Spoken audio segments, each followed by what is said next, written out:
अंकिता हत्याकांड मामला जो शायद राजनीतिक मुद्दा बन चुका है या फिर यूं कहें कि चुनावी मुद्दा भी। अंकिता के सहारे हर कोई अपनी राजनीतिक टोटियां सेकने का काम कर रहा है, लेकिन आज भी अंकिता का इंसाफ अधूरा है। ना तो वीआईपी के नाम का खुलासा हुआ और ना ही सबूत मिटाने वालों पर कोई कार्रवाई हुई। रातों रात रिजॉर्ट पर बुलडोजर चलाने वाले विधायक रेणु बिष्ट ने सरकार की फजीहत तो कराई, लेकिन मजाल है रेणु बिष्ट पर कोई एक्शन हुआ हो। यकीनन इसकी कोई तो खास वजह रही होगी। रिपोर्ट देखिए।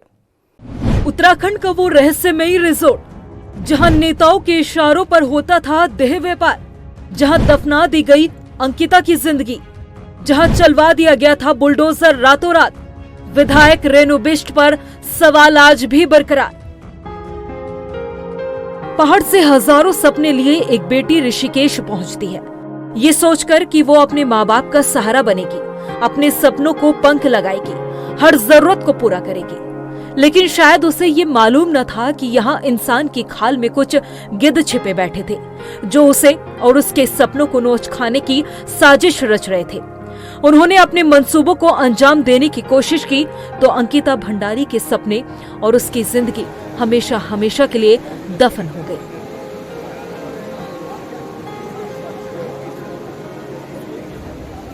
आपने सही पहचाना, हम वनंतरा रिजॉर्ट की ही बात कर रहे हैं, जहां नेताओं के इशारों पर देह व्यापार का गोरख धंधा चल रहा था, जहां लड़कियों पर एक्स्ट्रा सर्विस देने का दबाव बनाया जाता था, जहां सफेद पोश नेताओं का सिक्का चलता था।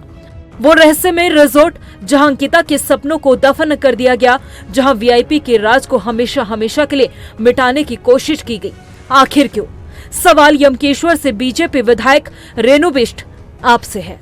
आपने ही इस रिजॉर्ट पर रातों रात बुलडोजर चलवाया था, आखिर क्यों? आपको रिजॉर्ट पर बुलडोजर चलवाने का फरमान आखिर किसने जारी किया था? बुलडोजर भी जिस कमरे में अंकिता रहती थी उसी पर चलवाया गया, आखिर क्यों?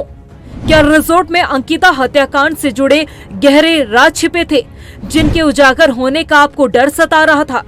क्या अंकिता हत्याकांड से जुड़े वीआईपी को आप जानती है?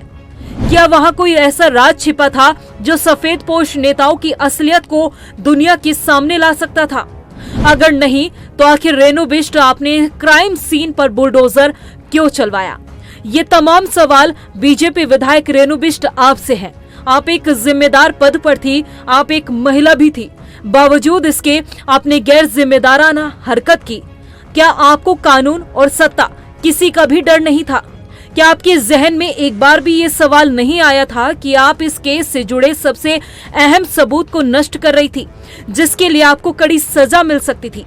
लेकिन बड़ी हैरानी हुई कि आपकी जरूरत से शासन प्रशासन, आप और आपकी सरकार सब सवालों के घेरे में थे। आपने बीजेपी सरकार की खूब फजीहत भी कराई, लोगों ने जमकर बीजेपी सरकार को कोसा। रेणु बिष्ट पर शुरू से ही सबूत नष्ट करने के आरोप लगते रहे, लेकिन मजाल आज तक रेणु बिष्ट की विधायकी और रेणु बिष्ट पर कोई एक्शन लिया गया हो। सरकार के माथे पर अंकिता हत्याकांड मामले से जुड़ा सबूत मिटाने का कलंक लगा है, जिसे पार्टी शायद कभी ना मिटा पाए, और ये कलंक बीजेपी विधायक रेणु बिष्ट आपकी वजह से लगा है, जिस पर आज तक कोई एक्शन या कार्रवाई नहीं हुई है। रफ्तार मीडिया के लिए देहरादून से ब्यूरो रिपोर्ट।